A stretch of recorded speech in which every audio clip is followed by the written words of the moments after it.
And welcome back to San Diego and SSA's coverage of the 1994 Footlocker Cross Country Championships. Let's go ahead and check in with Adrian Karsten, who is with our girls' defending champion, Erin Davis. Well, Dan, in the final preparatory moments before the start of today's race, the youth movement here in 1994 is really being felt close to the starting line. Two of the top contenders in the girls' race are underclassmen, and the defending champion, Erin Davis from Saratoga Springs, is beginning to feel the pressure of winning last year as a freshman. Erin Davis is back to claim what is hers. The 1993 Footlocker champion will defend the title she won last year as a freshman, the first freshman to ever do so. She is confident, but knows things won't be so easy this time around. I think the competition is going to be a lot tougher this year, so it's just going to be who wants it the most. I think my chances are as good as anybody's. And we tend to agree. Davis is just a sophomore at Saratoga Springs High in Saratoga Springs, New York, but she runs like a senior. Her philosophy is simple. I just try to go for my best time and just, try to race the best that I can. And usually her best is better than everybody else. In 2 years, she has become the #1 runner on the #1 girls cross-country team in the country.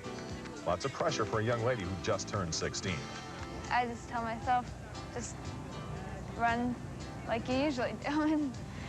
And if it doesn't come out, the way I want it, then just try to do better next time. And when the pressure really gets to Erin, her teammates are there to help her along. They just tell me I'm still young, and they just want me to keep doing well and hopefully be at my best when I'm a senior. A scary thought for opposing runners, considering she won't be a senior for another 2 years. All right, thanks a lot, Adrian. And as we get set for this 16th annual Footlocker Cross Country National Championships, you can see the girls readying themselves in the starter chute. Let's go ahead and talk about the pre-race favorite, and that is Julia Stamps. Dan, the reason she's the favorite is because she's won every race that she's run this year. In fact, she does it by huge margins. She set records everywhere she goes. And that's really incredible when you consider her physical state at this time last year. Last year, she had a burst appendix, could not run her freshman cross-country season, which is why some people don't know her. In fact, some people say, if you want to look at the future of women's distance running, look at Julia Stamps. And some people say that she will break this course record here today. Of course, she will have to battle 31 other very talented young ladies, including Jackie Kerr out of the South. Jackie Kerr won her regional as a freshman, won it again as a sophomore. She's got seasoning. Look for her in the top 5. And Carrie Tollefson out of the Midwest, a senior who qualified 3 years running. She's here and wants to get it done in her final year. She's a 5-time state champion. She's not going to let these sophomores come in here and run all over her. All right, and out of the East is our defending national champion, and that is Erin Davis, who did not win her qualifier, and that is really a surprise in itself. Erin Davis, her first loss in finishing fourth, qualifying for this race. But the two people who finished ahead of her, Mary Cobb and Sally Glynn, both milers, may not be in contention today. All right, a great race straight ahead, and they are set. So let's go ahead and join the beginning of the girls' cross-country national championships here in San Diego. Go, Carrie! Go, Trisha! Runners set. We are off then, and 3.1 miles now separates these girls from a national title. Beautiful day today, light overcast, a little bit cooler than we've had in past years. That will benefit the runners. And as you can see, each region is represented by a different color singlet. The Northeast region is wearing the blue singlet. If you're running out of the South, you're wearing red. The Midwest is in purple, and the West is all in green. Yeah, Dan, it may be a little cooler this year, but the course is still in perfect condition, nice and firm and dry. As we can see the runners settling themselves out after that wide start, they head into this narrow portion and will determine who will be in that lead pack. And who will take that early lead? Well, right now it looks like it is a trio out of the West, led by the freshman. That's number 42, Elaine Canchola out of Nordhoff High School. She's never run competitively until this year, her freshman year. She's only been running 3 months. That's impressive. There's Julia Stamps, and here comes Jackie Kerr making a move right now, number 21 out of the South. Yeah, you've got to like this. Jackie Kerr going stride for stride with the pre-race favorite, Julia Stamps. Jackie Kerr out of Reston, Virginia, Thomas Jefferson High School. Now, earlier we had a chance to talk with Carrie Tollefson, our winner out of the Midwest, about how she expects her competitors to attack this course. I think the field is going to be so much faster and so much more equal this year, and so I think it's going to be a big pack, and I'm really excited for it. I know we're all going to run really fast.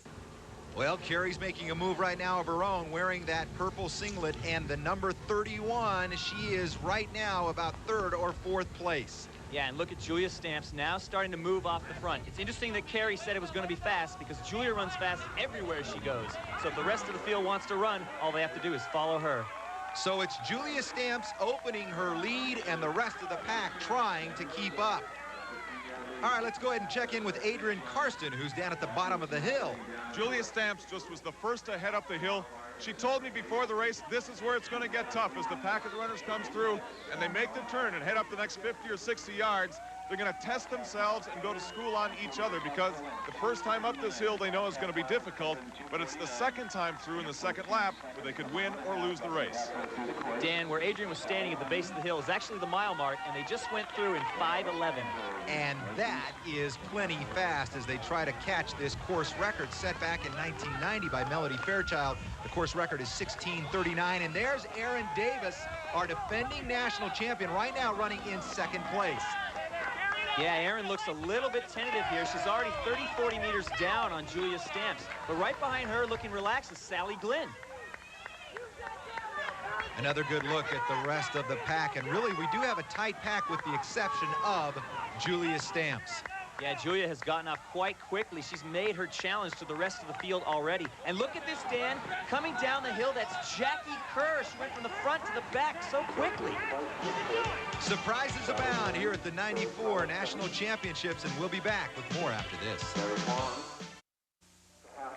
And welcome back to these Footlocker Cross Country National Championships. Dan Debenham along with Jeff Atkinson and Adrian Karsten. And this young lady, Julia Stamps out of the West, continues to increase her lead over the rest of this very talented pack. And Jeff, how exactly is she doing it? Dan, obviously she has great physical gifts, but on top of that, she's well coached by Danny Aldridge, himself a great runner who ran for Athletics West. He told me a sample workout 5 times a mile with 3 minutes rest, starting at 5:30, breaking all the way down and running under 5 minutes for the last repeat. Well, that is paying off for Julia right now, and right now the race is on for second, third, and fourth. And those are 3 runners out of the Northeast, led by our defending champion, Erin Davis, who likes this course to a point. It's really neat for the spectators, and it's all on grass, and I just like how it's laid out.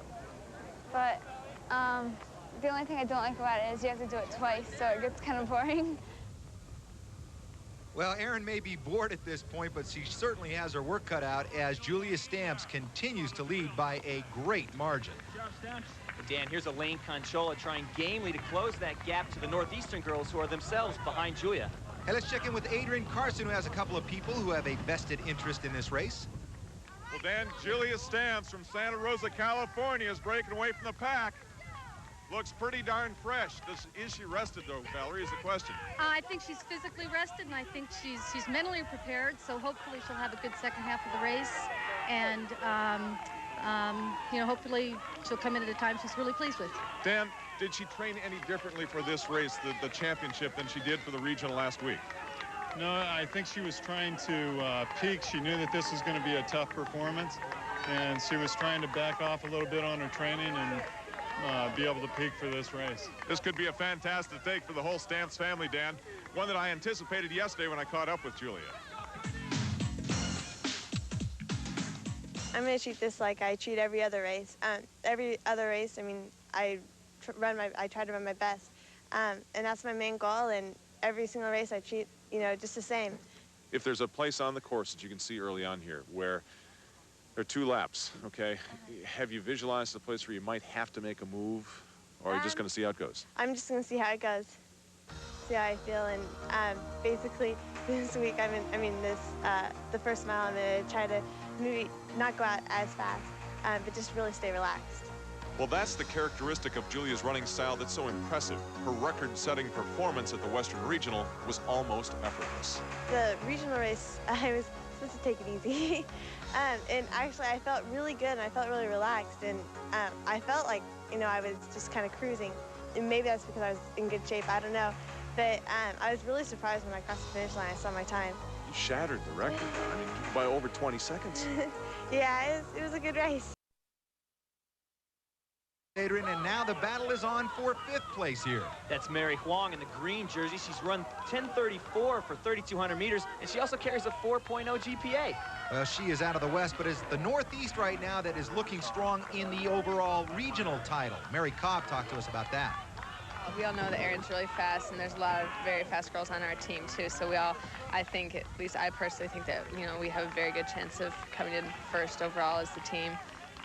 Indeed they do, where right now the Northeast is running 2nd, 3rd, and 4th. And in 2nd place, our defending champion, Erin Davis, but she is trailing the leader right now, Julia Stamps, by a rather wide margin. We'll be back with more of the 16th annual Footlocker Cross Country National Championships after this.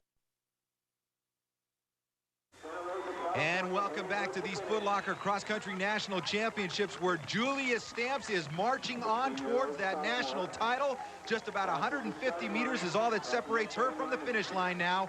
Can she break the course record? 16:39 is that record, held by Melody Fairchild, set back in 1990, and she is beginning to kick, Jeff. Dan, look at her go to the arms. She's charging down that home stretch. She knows she's inside of the record, and she's trying to get it. 16:39. It appears that she will just be shy of that, but no doubt that she is our champion.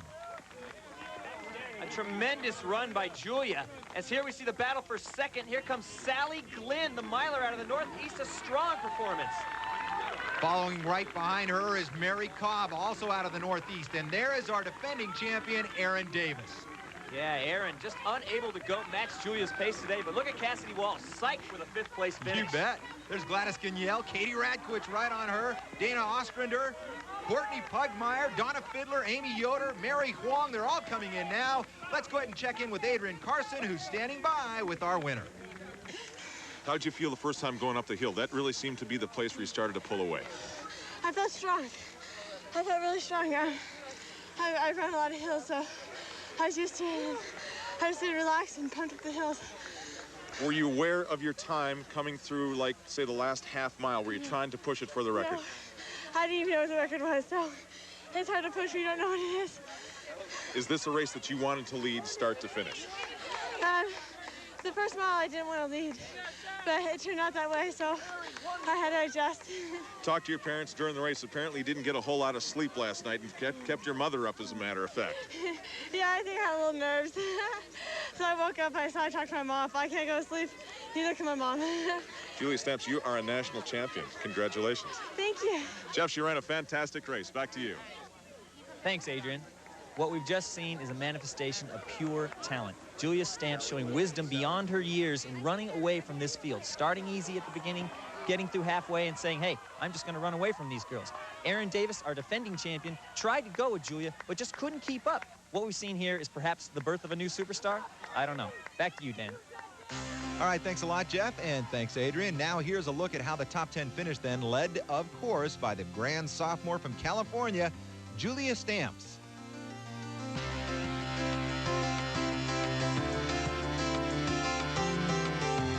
Also, don't forget there is a team competition at stake here. The Northeast team wins it with 3 runners in the top 5 and a combined